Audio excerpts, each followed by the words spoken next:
हाँ भाई, मेरे सभी साथी एक्सर्विसमैन को एक बार फिर से जोरदार जय हिंद, राम राम, नमस्कार।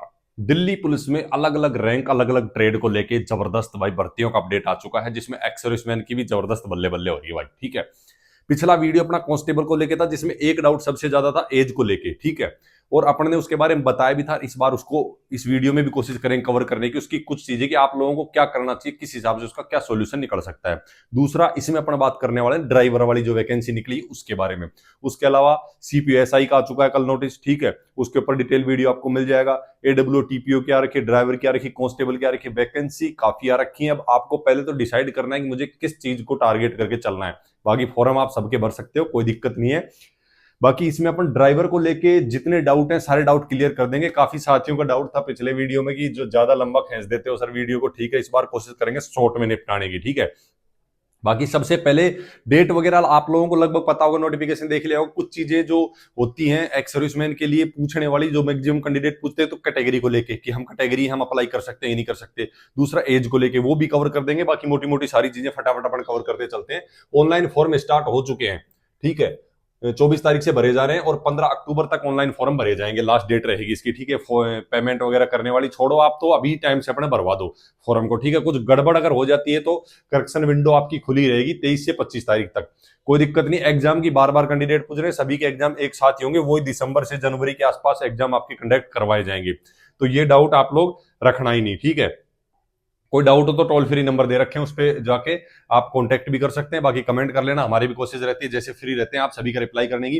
बाकी मैंने एक टेलीग्राम ग्रुप बनाया हुआ है, उसमें जाके जुड़ जाना। वहां बहुत सारे साथी मतलब एक्सर्विस में जुड़े हुए हैं, आपस में डिस्कस करते रहते हैं। लेकिन और भी अगर ऐसा हो कि भाई बाकी भी कैंडिडेट वहां जुड़े हुए हैं, आप लोगों को चाहिए, तो मैं इतना कर सकता हूं कि भाई एक अलग से ग्रुप बना दूंगा जिसमें सारे एक्सर्विसमैन साथी जुड़ जाओ, और कुछ चीजें हैं जिनका सोल्यूशन निकालना ईजी हो जाएगा। ठीक है, पहले इसमें वैकेंसी की बात कर लेते हैं। बाकी सब वैकेंसी आप छोड़िए, आपके लिए सिर्फ एक्स सर्विसमैन की वैकेंसी की मैं बात करता हूं, जिसमें आपका जर्नल की 35 इस हिसाब से कैटेगरी वाइज डिवाइड कर रखे हैं। टोटल 83 वैकेंसी जो है एक्स सर्विसमैन के लिए है।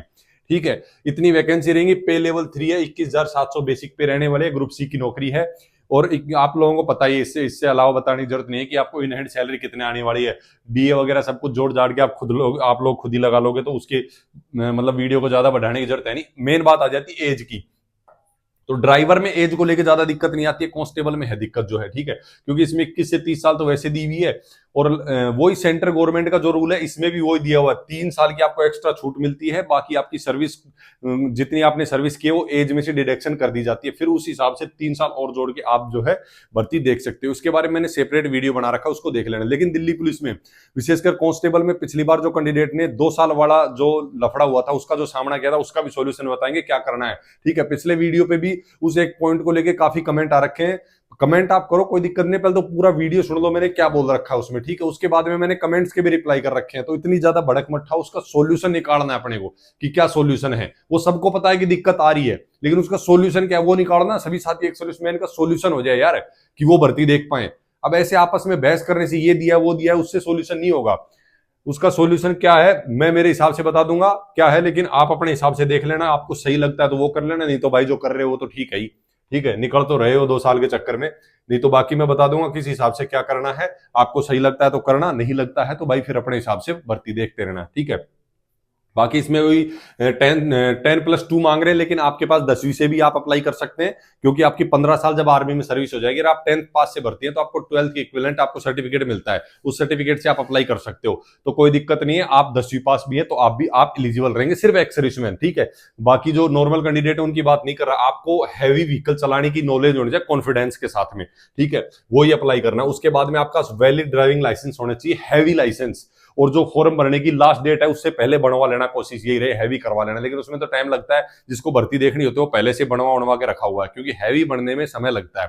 ठीक है, उसके बाद में आपको जो है नॉलेज होनी चाहिए व्हीकल की मेंटेनेंस वगैरह। मैक्सिमम जिस कैंडिडेट ने फौज में गाड़ी चलाई है ना भाई, LS डाइटन वगैरह जो चला रखी है, वो तो परफेक्ट इसको निकाल देगा, उसको दिक्कत नहीं आएगी। बाकी नॉर्मल कैंडिडेट को दिक्कत आ सकती है। ठीक है, तो वो कांस्टेबल या सीपीओ वगैरह में ट्राई करना। उसके बाद इसका जो सिलेक्शन का प्रोसेस जो रहने वाला है वो किस हिसाब से रहेगा, ड्राइवर का कांस्टेबल का अलग है, इसमें थोड़ा अलग है। इसमें अलग ये है कि एग्जाम तो आपका पहले एग्जाम ही होगा, एग्जाम में भी आपका सिलेबस चेंज रहेगा, आगे बता देंगे।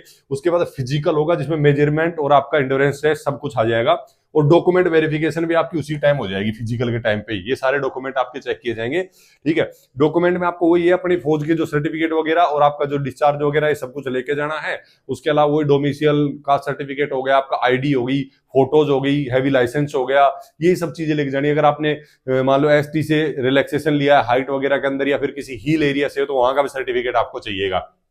उसके बाद ट्रेड टेस्ट होता है जो सबसे इंपॉर्टेंट है, ये सिर्फ क्वालिफाई नेचर से होता है, आगे बात कर लेंगे इसके बारे में। उसके बाद मेडिकल हो जाता है, मेडिकल बहुत हार्ड नहीं होता है, उसकी ज्यादा टेंशन नहीं लेना कि आप कहीं सोचो जब भर्ती हुए थे आर्मी एयरफोर्स नेवी में उस हिसाब का मेडिकल होगा, नहीं उस हिसाब का नहीं होगा।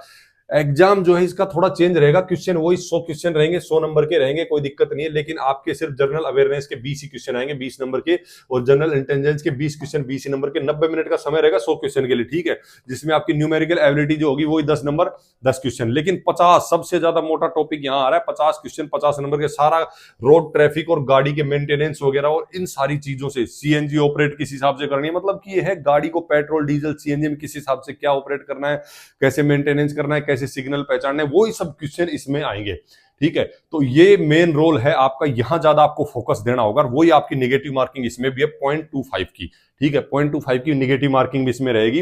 अपनी कोशिश रहती है, अपन वीडियो तो बाकी कैंडिडेट्स के लिए बनाते हैं, लेकिन एक्स सर्विसमैन के लिए कोशिश रहती है कि सारे डाउट क्लियर करके चले, क्योंकि काफी सारे साथी रहते हैं समय के अभाव कारण या रिटायरमेंट के बाद में यार काफी काम देखने पड़ते हैं, वो चीजों में बिजी हो जाते हैं, लेकिन किसी किसी को नीड होती है एक जॉब की रिटायरमेंट के बाद में, तो आप यहां से हमारे साथ अगर जुड़े हुए हैं ना, आप तो कोई दिक्कत आने वाली है नहीं। कोशिश हमारी रहती है कि सभी डाउट आप लोगों के क्लियर करते हुए चलें।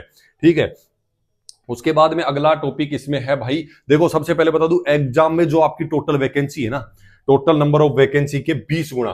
कांस्टेबल में तो आपने देखा 12 गुना कैंडिडेट बुलाए गए थे, लेकिन यहां आपके जो है 20 गुना कैंडिडेट बुलाए जाएंगे। ठीक है, आप इसके लगा लो 20 गुना, तो लगभग आप मान ही लो 1100-1200 कैंडिडेट तो बुलाए लेंगे। ठीक है, क्योंकि लास्ट के जो कट ऑफ जाती है उस पर काफी बंदे होते हैं, तो उनको भी बुलाना पड़ जाता है, तो इतने बंदे लगभग ये जो है आपके पास करेंगे एग्जाम के अंदर, इतने कैंडिडेट इनने बुलाने हैं। ठीक है, उसके बाद में फिजिकल में आपके वैकेंसी के सिर्फ 20 गुना कैंडिडेट यहाँ क्लियर लिखा हुआ है, 20 टाइम नंबर ऑफ वैकेंसी के, इसमें से आपको कंप्यूटर बेस्ड एग्जाम में पास किए जाएंगे, उनको बुलाया जाएगा।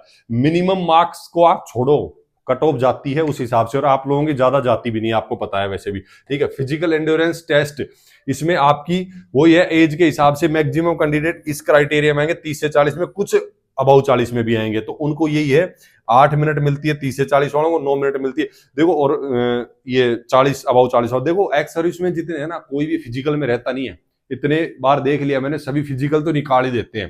ठीक है, बाकी ना ज्यादा लॉन्ग जंप है ना हाई जंप है, एक्स सर्विस में सभी कर ही लेते हैं यार, बीपीटी वगैरह में तो उनको ना लॉन्ग जंप हाई जंप में किसी को कोई दिक्कत आती नहीं है। ठीक है, उसके बाद में आ जाता है आपका हाइट का मेजरमेंट। हाइट आपकी 170 सेंटीमीटर ही चाहिए, 5 सेंटीमीटर रिलैक्स अगर एसटी से है या फिर आप इन स्टेट से हैं, इन हिल एरिया वाले जितने स्टेट है इनसे हैं आप, तो इसका आपको सर्टिफिकेट भी चाहिए कि आप वहां से हैं। ठीक है, डोमिसाइल से भी काम चल जाता है, कोई दिक्कत नहीं है। तो ये हो गया आपका, बाकी और किसी को रिलैक्सेशन है नहीं, वो चेस्ट में 81 से आपकी 81 से 85 4 सेंटीमीटर ही फुलानी है, बाकी इसमें भी रिलैक्सेशन उसी हिसाब से है। एसटी कैंडिडेट हो गया या फिर यही कैंडिडेट आपके, ठीक है, ये जो दिए हुए यही कैंडिडेट आपके हैं जो इनको रिलैक्सेशन मिलता है चेस्ट और हाइट में, अगर यहां से आप हैं तो है। बाकी अगर एज एक्स सर्विसमैन आप देखना चाहे कलरक से आप भर्ती हुए थे, यहाँ के आप भर्ती हो जाओगे तो इस हाइट के क्राइटेरिया में आप निकल जाओगे, यहाँ ये आपके लिए सूट नहीं रहेगा।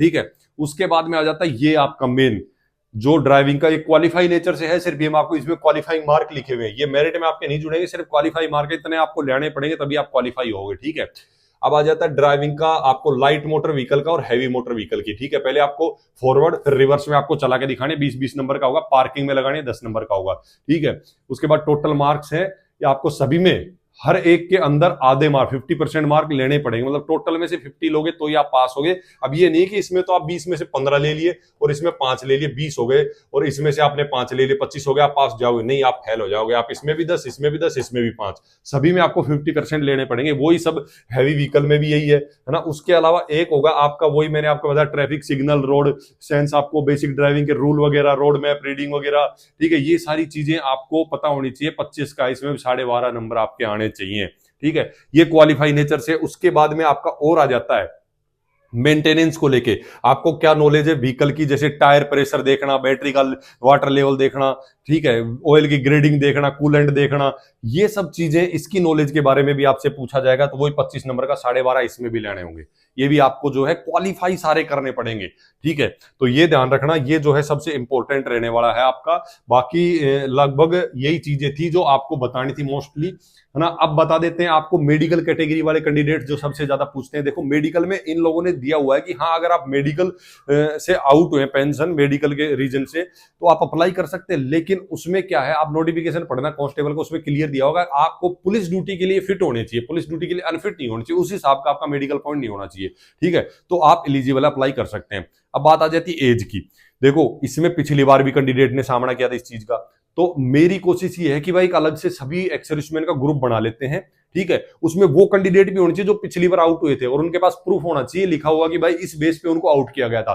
फिर सभी साथी मिलके अपन एक जो है केस फाइल कर सकते हैं कि भाई जब सेंट्रल गवर्नमेंट का रूल है कि इस हिसाब से भर्ती देख सकते हैं, एज का रिलैक्सेशन वाला सारे रूल है, तो फिर ये 2 साल वाला रूल अलग से दिल्ली पुलिस क्यों घुसा रही है इसके अंदर? इसमें तो जितने एक्स सर्विसमैन है सभी का नुकसान है ना भाई। ठीक है, मौका मिलना चाहिए ना सबको भर्ती देखने का। कोई कैंडिडेट ऐसा भी है जो रिटायर आने के बाद उसको 2 साल होगी, भर्ती आने में टाइम लग गया, ले तो हो गया बाहर, तो भाई दिक्कत आ रही है ना। मेरा कहने का मतलब ये है कि आप सभी कोई ऐसा, मैं जरूरी नहीं कि आप मेरे साथ ही बनाओ भाई, मुझे तो देखो जॉब लेनी भी नहीं है, मैं तो अप्लाई भी नहीं कर रहा हूं। लेकिन ये कि काफी साथी मेरे ऐसे होते हैं जिनको रिटायरमेंट के बाद जॉब की जरूरत होती है और वो अप्लाई भी करते हैं। ठीक है, तो उन सभी को एक साथ इकट्ठा होकर, कुछ पिछली बार निकाले गए कैंडिडेट उनको भी इकट्ठा करके कोशिश करो इसके फॉर्म भरने की जो लास्ट डेट है उससे पहले पहले। काफी साथियों ने कमेंट भी किया था कि सर उससे पहले करने की आप भी कुछ कोशिश करवाओ, तो देखो मैं आपको सपोर्ट कर सकता हूं, एक अलग से ग्रुप बना के सभी इकट्ठे होकर उसमें बाकी कैंडिडेट को भी जोड़ो और उस सब मिलकर एक केस फाइल करो जिससे उसका रिजल्ट आ जाए और हमें इस भर्ती को देखने के अंदर 2 साल वाले इस मैटर में सोल्यूशन मिले। ठीक है, बाकी कोई डाउट हो कमेंट कर लेना, फिर कोशिश रहेगी, हम तो फ्री रहेंगे तो आप सभी का रिप्लाई करेंगे। बाकी आप लोग आपस में भी डिस्कस करते रहो, कोई भी डाउट हो मिलेंगे अगले वीडियो में जबरदस्त जानकारी के साथ। तब तक के लिए सभी को जय हिंद, राम राम, नमस्कार।